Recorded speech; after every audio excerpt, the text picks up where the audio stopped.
à chaque fois des criminels qui voulaient profiter de la notoriété de notre pauvre petit Elio.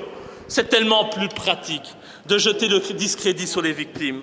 En plus, quand on fait cela 5-6 fois et qu'on tourne les victimes en ridicule, on évite que d'autres personnes aient encore le courage de dénoncer les faits dont ils sont victimes. Pourtant, des PV, il y en a eu, comme celui de la police de Namur, portant le numéro 12-852/98, dans lequel est auditionné Jean-Marie Rulens, client de la boîte La Brique à Liège, qui déclare que Di Rupo s'y amusait avec des jeunes de plus ou moins 14 ans et qu'il les payait 15 000 francs, 375 € pour des gâteries, fellations et sodomies. L'audition de ce Rulens contient de nombreux détails. Il n'y a rien de farfelu dans ses propos. Et je peux même vous dire que j'ai moi-même rencontré un de ces jeunes qui fut jadis victime des pulsions sexuelles de Di Rupo. Cet homme qui a été violé, je suis désolé, c'est dur à dire, violé par notre Premier ministre alors qu'il n'avait que 14 ans. Cet homme est démoli. Il a été harcelé par le système pour qu'il se taise. Tout a été fait pour qu'il se fasse passer pour un fou. Et aujourd'hui, il a d'ailleurs été interné par la justice. Imaginez comme c'est pratique. Une note du parquet portant le numéro 37 66 11 75 28/96 indique aussi l'identité de 2 mineurs âgés de 13 et 14 ans. Ces jeunes confirment avoir eu des relations sexuelles avec Di Rupo. Un PV de la BSR de Wavre de 96 mentionne le témoignage de Mme Delnest qui s'inquiète auprès de la police de voir Di Rupo aller et venir avec des jeunes gens dans un immeuble voisin. La police n'effectuera aucune enquête de voisinage, malgré que d'autres voisins confirmèrent les dires de Mme Delnest. Un rapport de la Brigade nationale de gendarmerie du 9 octobre 1996 insiste également sur les rapports spéciaux entre Di Rupo et de jeunes garçons. On y parle d'un jeune homme décrit comme le protégé de Di Rupo et qui a été retrouvé mort. Et les PV se poursuivent. Rapport de la BSR de Bruxelles, 3 décembre 1996, qui relate des relations sexuelles entre Di Rupo et de jeunes garçons. Mais c'est clairement indiqué dans le PV. Vu la notoriété de Di Rupo, nous ne poursuivons pas. Est-ce qu'on doit accepter cela ? PV de la police judiciaire de Bruxelles, portant le numéro 46-66-3 du 5 novembre 1996, où le chauffeur de l'ancien ministre Graffé évoque des partous auxquels participait Di Rupo. Le nom de Di Rupo apparaît encore dans une note confidentielle de M. Demanet, procureur général de Mons, et Marchandise, procureur du roi de Charleroi, daté de 1996. Pourquoi ? Parce que les coordonnées de Di Rupo figuraient dans le carnet d'adresse de Jean-Luc Finet. Et qui est ce monsieur ? Il a été inculpé à l'époque pour détention de cassettes pédopornographiques. Tiens, comme c'est intéressant. Di Rupo a également eu un accident de voiture lorsqu'il était en compagnie d'un jeune garçon à Sarre-la-Buissière, à quelques mètres de la maison de Marc Dutroux. Mais comme par hasard. Mais moi, je suis désolé, je ne crois pas au hasard. Et il y a donc des PV, mais aussi de nombreux témoignages, un nombre impressionnant de témoignages auxquels on n'a jamais donné le moindre crédit, même lorsqu'ils venaient de policiers assermentés. Ainsi, en août 1989, Di Rupo était à l'époque député européen. Eh bien, à l'époque, 2 policiers communaux surprennent Di Rupo en bordure du Grand Large à Mons. Et avec qui ? Avec un gamin de 12 ans et un gamin de 13 ans dans sa voiture. Les gamins avaient le bas du corps dénudé.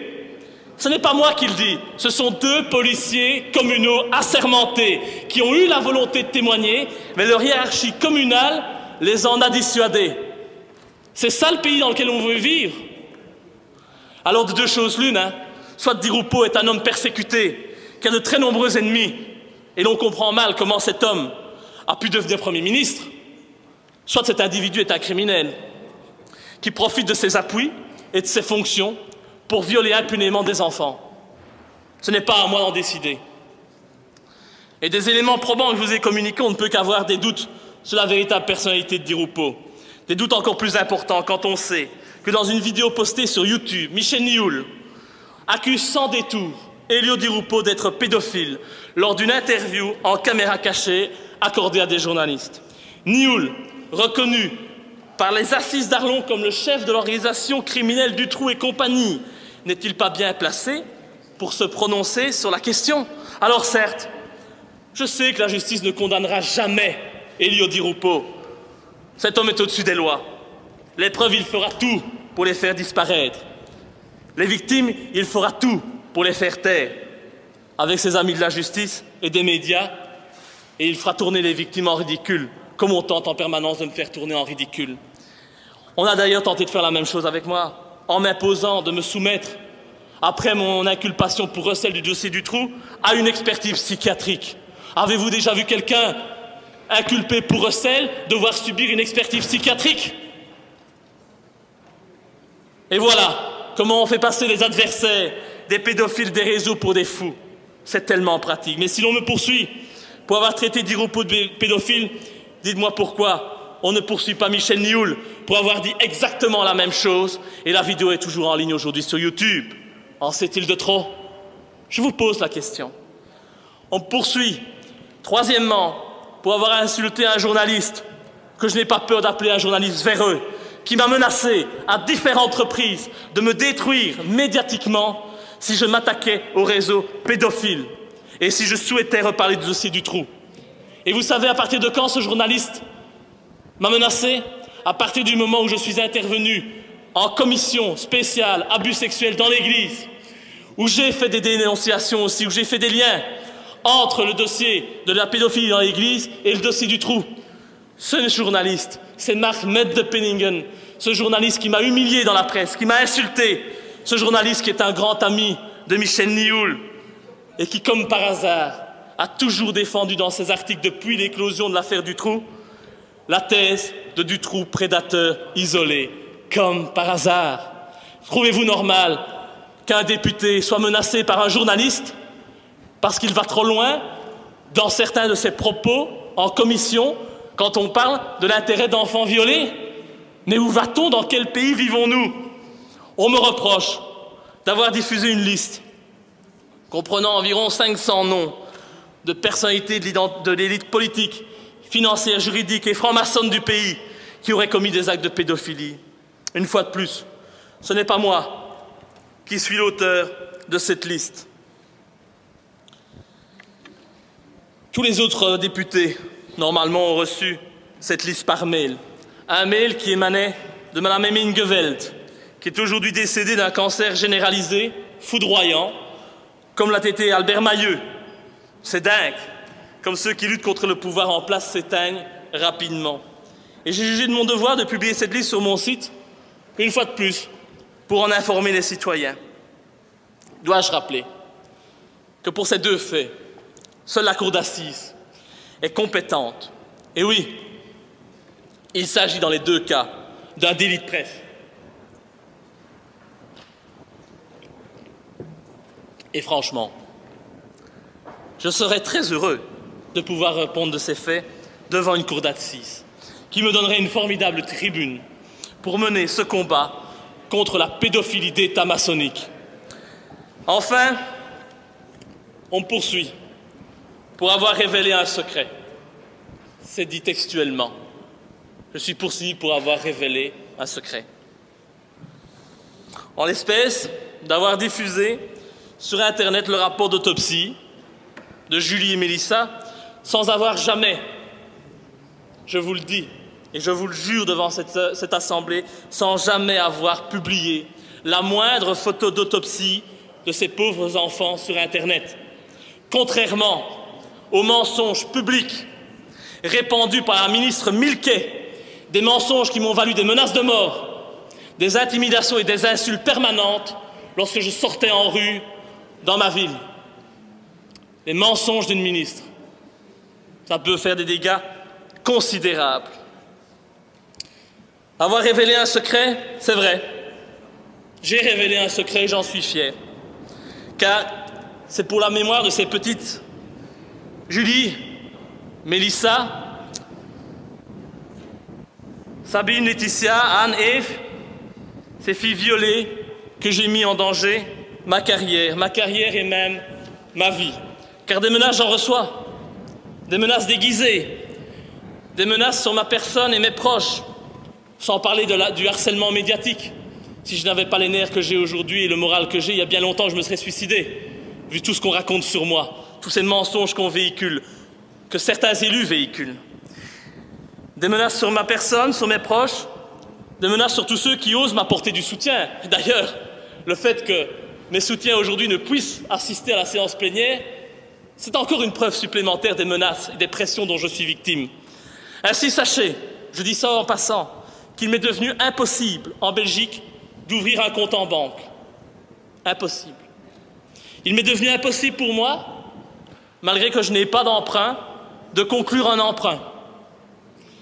Impossible pour moi d'avoir la parole dans les médias, alors que ces derniers ne se gênent pas pour parler de moi. Le mot d'ordre a été lancé, on ne donne pas la parole à Laurent Louis. Et je le sais, si je dois perdre mon poste de député en mai prochain, je n'ai aucun avenir en Belgique. Aucun. Ce pays qui se dit une démocratie, eh bien je devrais m'exiler, car toutes les portes me seront à jamais fermées. Et voilà ce qui arrive à ceux qui en Belgique. Et malgré qu'on aime son pays, voilà ce qui arrive à ceux qui ont le courage, excusez-moi l'expression, de remuer la merde.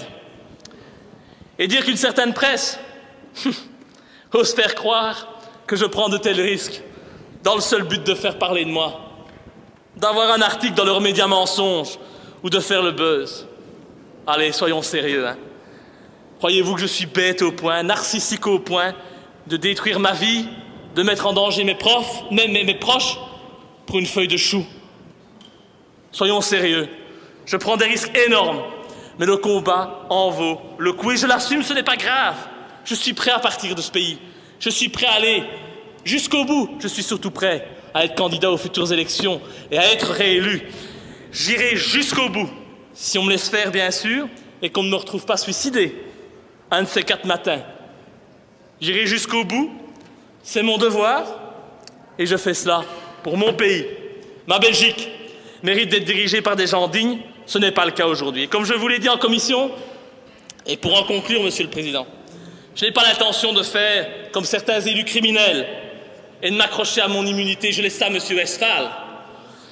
Et c'est donc avec force aujourd'hui que j'exige que vous leviez mon immunité parlementaire afin que je puisse répondre de ces faits devant la justice.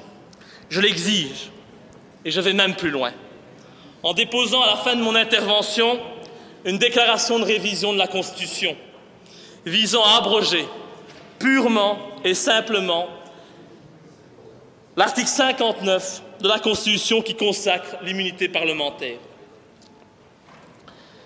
J'estime que les députés sont des citoyens comme les autres et qu'ils ne doivent en aucun cas disposer de privilèges.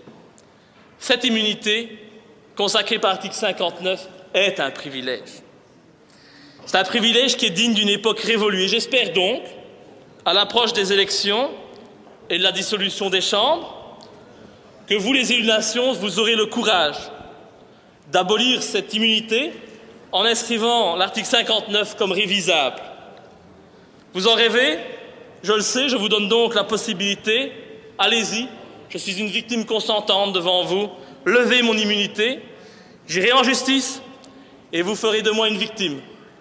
Une victime du système que je combats depuis que je suis élu. Vous ferez ainsi la démonstration qu'il n'est pas bon s'opposer à vous et de défendre la vérité. Levez mon immunité, je vous le demande, mais pensez aussi le jour venu à demander également la levée de votre immunité à tous. Nous verrons, d'ici quelques semaines, lorsque vous devrez vous prononcer en séance plénière sur cette demande de révision, sur cette demande de déclaration de révision de la Constitution, nous voterons. Si vous êtes d'accord, nous allons dissoudre les chambres, nous irons aux élections un peu plus tôt que prévu, et nous verrons, bien entendu, si vous aurez le même courage que moi, ou si vous préférez toujours pouvoir échapper à la justice en vous cachant derrière votre immunité. Je vous remercie, il me reste juste une chose à faire, et je crois que le Parlement le mérite bien, c'est ceci.